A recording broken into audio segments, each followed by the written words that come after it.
Welcome everyone to the second webinar in the Earth Odyssey series.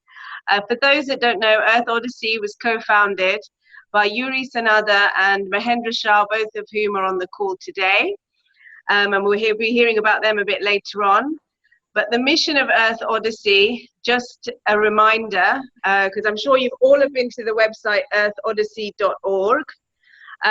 But the mission of Earth Odyssey is to empower the educators of children to essentially be better leaders for the future. And there's a number of things that we can do on that. So I urge everyone, please go to earthodyssey.org to read a bit more about what we're doing there. Today's session, as I said, is the second in what we hope is a long line of series of webinars. Today's is focused on save oceans, save ourselves. Water is life itself. It gives birth to everything, and everything living needs the water to sustain itself. It once covered the whole planet, and if we're not careful, it will take it back. Tomorrow is World Oceans Day.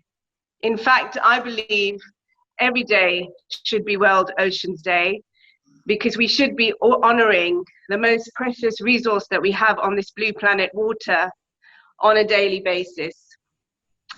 One of the experts that we have today speaking is Yuri Sanada, and he knows the ocean very well, having spent 5 months on a Phoenician boat on a wonderful expedition. I'm going to go straight to Yuri now so that he can show you what that expedition was about and what the importance of water, obviously, to that expedition was. Yuri, over to you. Good morning from Brazil. Here for me now is 9 o'clock. I know for you guys, all different time zones. Yeah, I'm just going to talk about the oceans, the way I experienced it. I'm a diving instructor. I've been working with the ocean for the past, 30, 40 years, since I was little. And I just made a nice expedition. We just crossed the ocean going from Tunisia in North Africa all the way to Florida, Miami, in a 3,000 years old replica of a Phoenician ship. This is a project we made last year. We started in September, finished this year in February. And we built a replica of Phoenician ship. Phoenicians, they were the ancient navigators, the best navigators of old times. So what we intend to do is to learn what the ancient people did, how they navigate, how they use the sea, how they use the oceans, and how they, of course, had to be very intimate with the oceans, so they kept it safe as well. Better than us, better than what we're doing now, I think. Very briefly, Phoenicians are the ancient people that lived in Lebanon and Syria. And from there, like I said, 3,000 years ago, they sail all over the Mediterranean, they sail around Africa, and maybe even reached the Americas long before Christopher Columbus or Cabral came to Brazil. So some 2,000 years before them. So that's what I intend to prove, that it was possible. Not that they did, because we don't have evidence, but that it was possible. So we built a ship. And of course, for that, we had to do a lot of research. I wrote 2 books about the subject, how the ancient people might have come to the Americas, to Brazil or to USA or Mexico or Caribbean, long before the Portuguese and the Spanish. Now, this is Captain Philip Bill. He's the guy who invented this expedition, who put this thing together, and I was his partner doing the documentary. That's what we do. We do documentaries, we do movies, and we got together and planned this expedition. Actually, we made 2. We built this ship based on 2 shipwrecks from south of France, from a place called Jules Verne. It's in the Museum of Marseille. From those shipwrecks, we built the ship in Syria in 2008. And it's a very difficult way, of course, traditional way to build ships. But it floated. It was very nice. We managed to make the first expedition, circumnavigate Africa, as reported by the father of history, Herodotus. He wrote that Phoenicians did that long before the Portuguese. So with this ship, the replica ship, we got an international crew.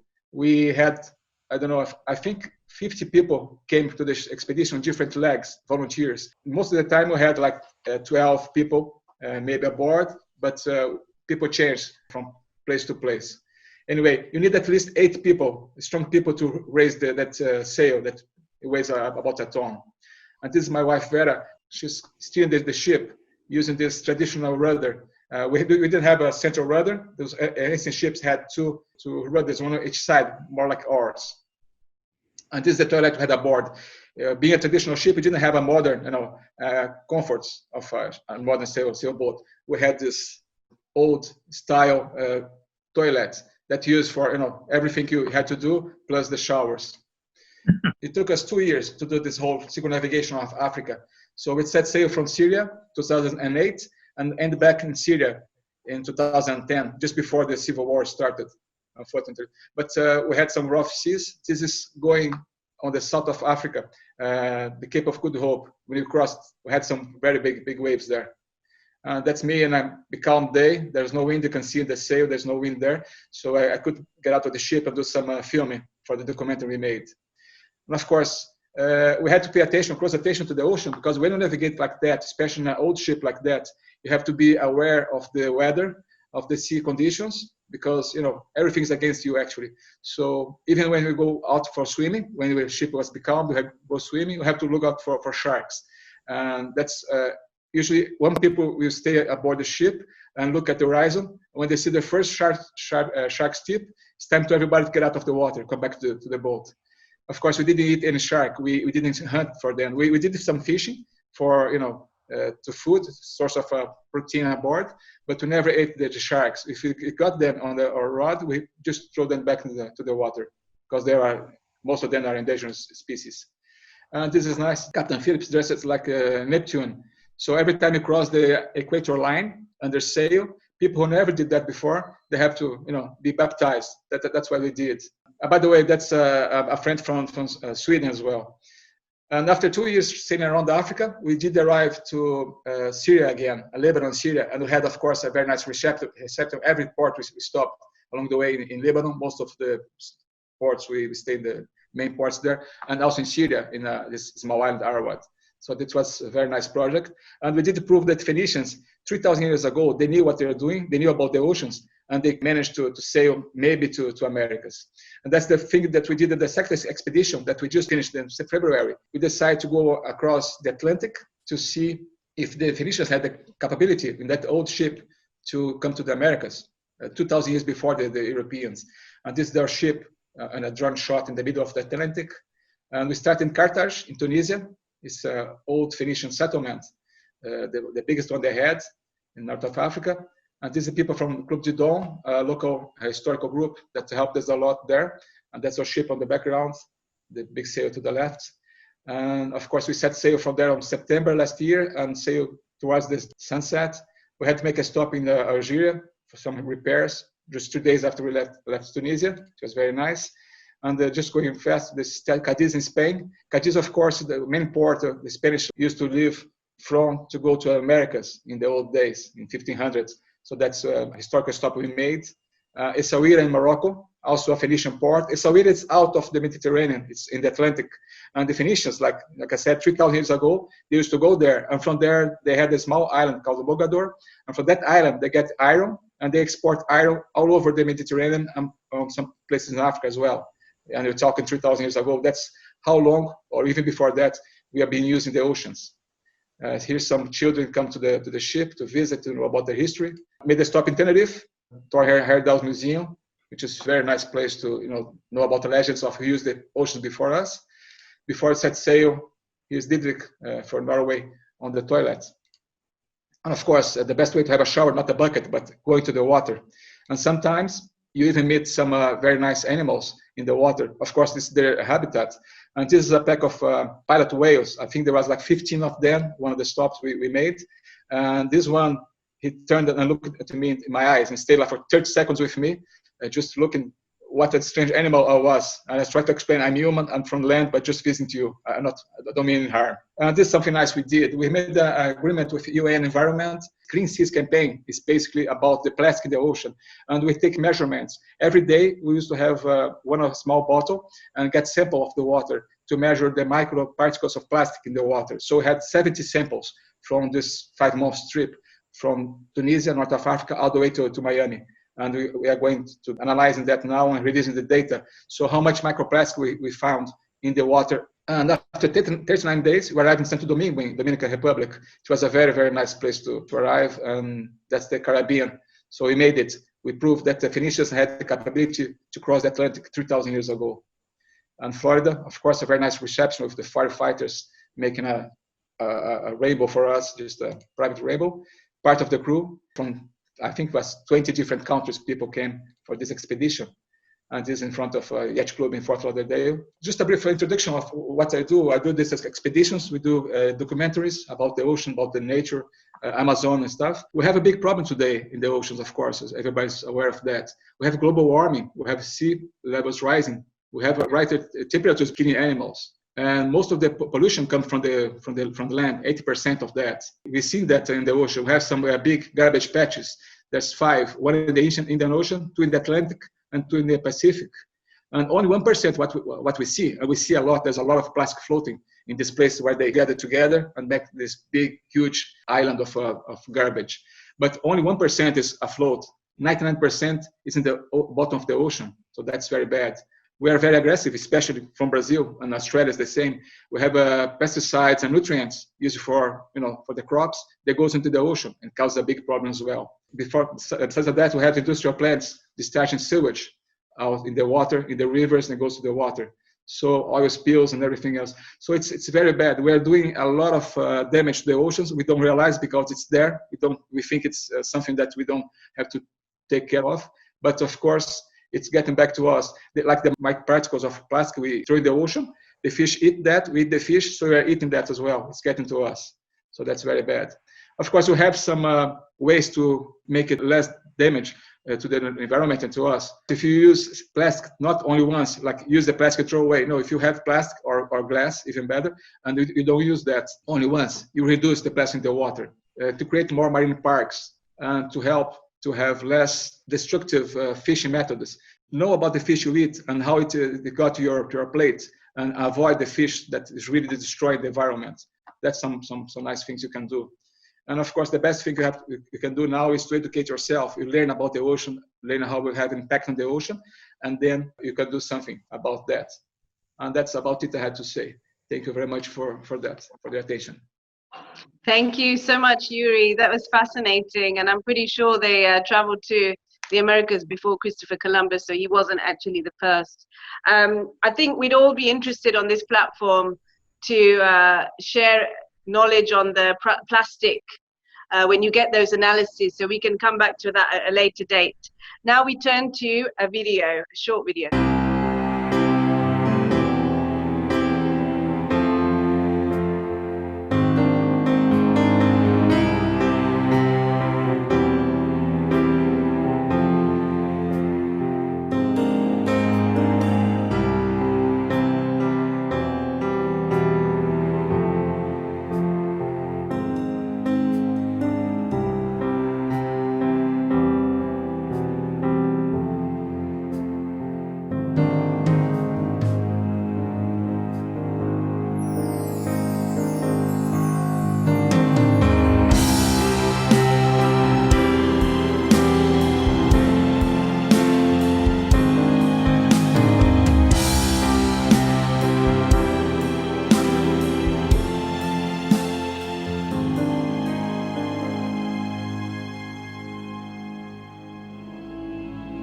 So that's our beautiful blue planet. Not only does water, of course, nourish us physically, but it also nourishes us spiritually. And on that note, I want to bring in Mahendra Shah, co-founder of Earth Odyssey and founder of Zen Resort Bali. And Zen, he'll talk to you a bit about how we use water at Zen Resort Bali to nourish the spiritual as well as the physical. Over to you. A human being is more than 70% water. Some 80% of the surface of the earth is water. We spend the first 9 months of our life in water. Water is the greatest healer there is. At the same time, modern lifestyles, we are creating unprecedented amount of garbage. And most of this garbage ends up in the seas and the oceans and the rivers and the lakes. So we have two issues in the 21st century, human health and environmental pollution. By the age of less than 1 year, we have become shallow breathers. We are only using 60% of our lungs. So we have to learn to breathe for our health. Secondly, meditative focus, to know how to meditate, is extremely important because that will keep stress away. So meditation is equally important. And gentle exercise is necessary in combination with the food we eat. So where do you go to learn? We would like to find a place where you can unconsciously start to breathe correctly and start to meditate without even understanding what is meditation, and do gentle exercise. We have developed Zen Harmony diving as a system that combines scuba diving and snorkeling with yoga, with meditation, with pranayama, which is breathing effectively, and Ayurveda. Our experience of Zen Harmony diving in combination with holistic wellness is the key to find our better health, but much more important is recreation. With recreation, it brings happiness. So we want health, we want happiness, and we want to save this world forever. And that's a legacy. We think that by adopting a new way to begin to think of the underlying problems of this world is necessary. But let me begin by saying that the moon is 361,000 kilometers away. 50 years ago, we landed on the moon in 1969. The ocean at its deepest is 15 kilometers. We have not been to the bottom of the ocean. The ocean covers 70% of the world. 50 to 90% of the life on Earth is in the ocean. And we are focused on nature, but nature, 80% of nature is the oceans. Under 10% of the space has been explored. So we don't know anything about this world. We know about the land surfaces, we know much more about the atmosphere, but we know literally nothing about the oceans. A third of the humanity's carbon dioxide is stored in the oceans. 80% of the excess heat generated ends up in the ocean. The oceans regulate climate. They regulate the weather patterns. Oceans supply 50% of the oxygen that we breathe. And it is the sink for carbon dioxide. The sink is 50 times the sink is in the oceans. We are focused on climate change on Earth, but have little information on the oceans and what it will do. I think that is a moment that we will have nowhere to run. Anders, can I come over to you? If you've ever wondered how you can marry science and spirituality, we can listen to Anders now. Yes, it's a pleasure to be here in this program. I like just to put up a little bit, about the uniqueness of water, but also the uniqueness of humanity, because there is some sort of interesting connection. So I hold up here a glass of ice water, and everybody can see that the ice actually floats. This is very weird. It should actually sink. With all other chemical compounds on the Earth's existence, it will sink. Water has almost 70 properties that is completely unusual, and it shouldn't behave like this being on the planet Earth. So it is also our life force. We are all, as Mahendra said, all made of water. And it has to do with that water can form a lot of different connections that is so strange. The molecules bond together, and it actually even can lead to that, as this glass of water illustrates oil and water, we have found recently that water can even exist as two distinct different liquids. And if they will be at the same time, they will separate like this, and both are H2O. So the mystery of water, that it behaves weird, is of course related to our existence. If water would be like anything normal, we wouldn't exist. Life would never have evolved. And the uniqueness of water, as I said, is this connection, how the downs of the molecules are connecting with each other. And each molecule are equal. There is no difference between one molecule and another molecule, and they are constant in exchange. And from that, we can also reflect, since we are water, 80%, or 60 to 80% water, depending on age, that actually humanity is also connected through love and compassion. And if we can be inspired by the connectedness of water, we can there actually find a new way to go forward in the world by being inspired to build compassion, love, and for the future, where everybody is equal, everybody's treated with respect in a gentle way, and we can thereby build a beautiful future, including nature and all humanity. And we can thereby be inspired by water. Thank you so much, Anders. That was beautiful.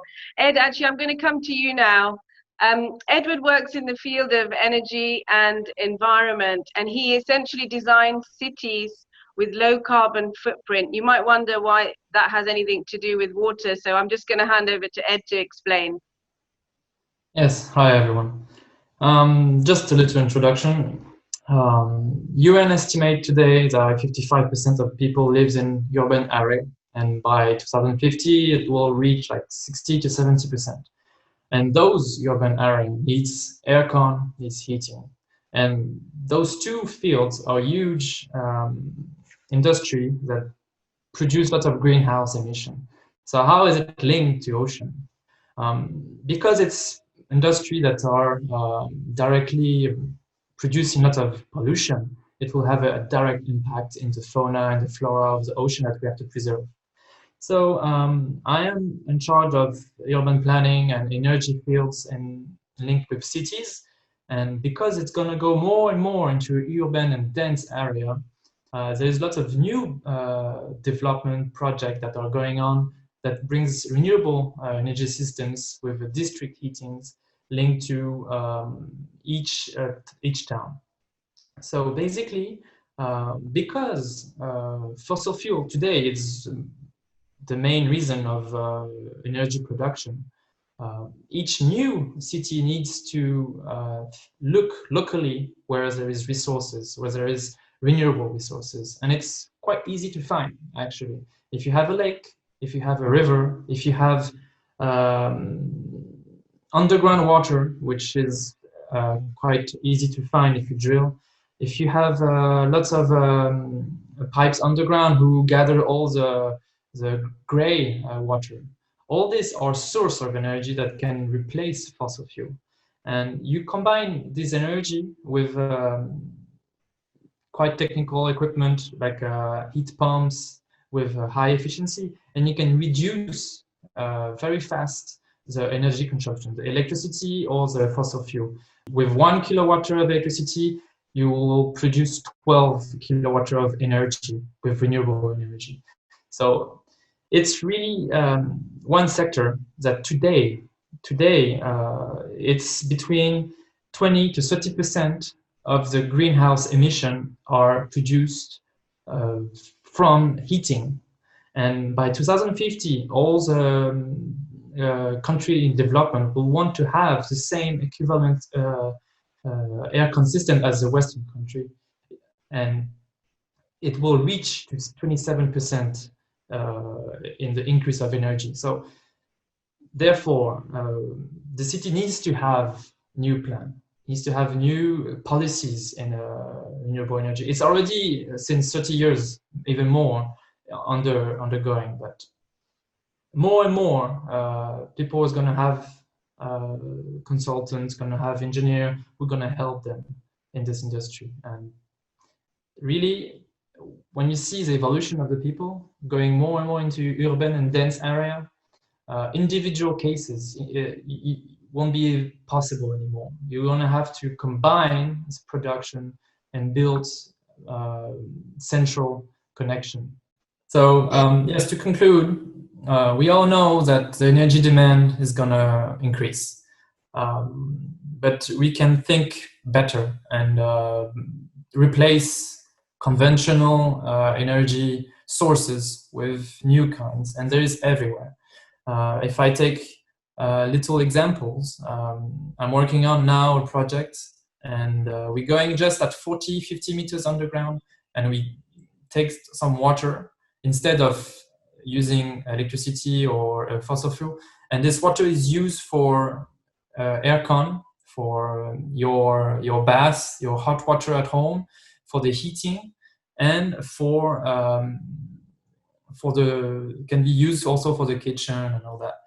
And instead of having one equipment individually, I just have one equipment that produces all this energy and with local sources. So each project now, each new development of small district, big cities, anything needs to look locally where there is energy, and not to bring the energy from I don't know which power plant that is at 100 kilometers away. It needs to be produced locally and with renewable energy, because it's the intelligent way, and it will have a direct impact in the flora and the fauna of the ocean. That's it. And yeah, I have so much to talk about it, but yeah, this is a huge subject. I know this is a huge subject, but that's a really that's a good introduction for everyone. And actually, when you think about water, you don't often think about the impact of our urban living having on water. So it's really an important point for everyone to understand, is that everyone is responsible for water, whether we live in a village or we live in urban. It just so happens that most of us are living in urban environments, and actually it calls for action, whether we can talk to, if it is possible to talk to the consultants, the mayors of the towns, for everyone to start getting on a bandwagon to say, actually, we need to be really thinking about this. If we're going to start constructing a building, I'm talking from Dubai, where this all goes out of the window. But had Dubai been a bit smarter, it would have started, 10 years ago, building in the way that Eduard has just been talking about. Anyway, that's another story and another series. But Mahendra, I'm going to hand over to you now to, I guess, say some concluding remarks. Thank you so much, everyone. Thank you. And I look forward to the next session. Thank you for moderating, Deepa. Just to finish off, we know very little about the oceans. The oceans are actually what will decide the future of the world. What I want to say is 70 million people in the world go diving. 3 billion people live on the coastline of this world. We need hundreds of millions of people to go diving and report, become the social conscience of the ocean, become the public voice of the ocean to tell the world what's going on in the oceans. Because if we don't do that, it will be too late. We need policymakers to change policies to treat the ocean with respect and stop dumping everything there.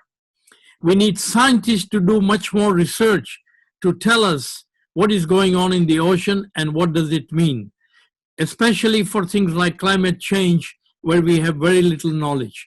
So it's important that we begin to focus and increase the number of divers. How do you increase the number of divers to go diving? By telling human beings that you need to go to dive because you can learn to breathe, you can learn to meditate, and you can do gentle exercise. And those are the three things that you need to be healthy. So diving and health goes line in line with saving the oceans. And I think on this Ocean Day, we should commit to go and see the most beautiful environment under the oceans, the amazing diversity, where it contains 80% of every wealth of the world. And on that note, we need to celebrate this Earth Odyssey and this day for the World Ocean Day. So thank you very much for everybody to participate. And please make a note of earthodyssey.org. This is our website for the project that we are launching. And we are currently organizing a survey from around the world with young people, the youth of today, on COVID-19 and on what impact it has had. But we will be getting back to you in 2 weeks for our next webinar. Thank you very much, everybody, for participating, and greetings from Bali. Yeah, please, Yes, Yuri. yes. No, just say thank you to everybody. It was great. Yeah, this is a very nice introduction to the problem of the oceans today. And like I said in my short presentation, we have to educate ourselves and see how we can help, how we can personally contribute to the ocean. It doesn't seem much, but what everybody does in their daily life really has an impact in the ocean. So if you can talk to our people, our community, and let them learn the best practices on how to, choose the fish that's correct, that's not destroying the environment, and not use so much plastic that goes into the water and goes into the rivers and the ocean. It's already a good start. Before we conclude, all the attendees, if they have any questions related to the water of today, please send emails to info@earthodyssey.org. If you have any questions or if you have suggestions on our next talks and you would like to contribute, we will be very much looking forward to your participation. So this concludes our second edition of Earth Odyssey. Thank you to all the panelists, Eduard, Yuri, the moderator, and of course our superstar, Anders, which was talking about water. Thank you very much, Dr. Shah.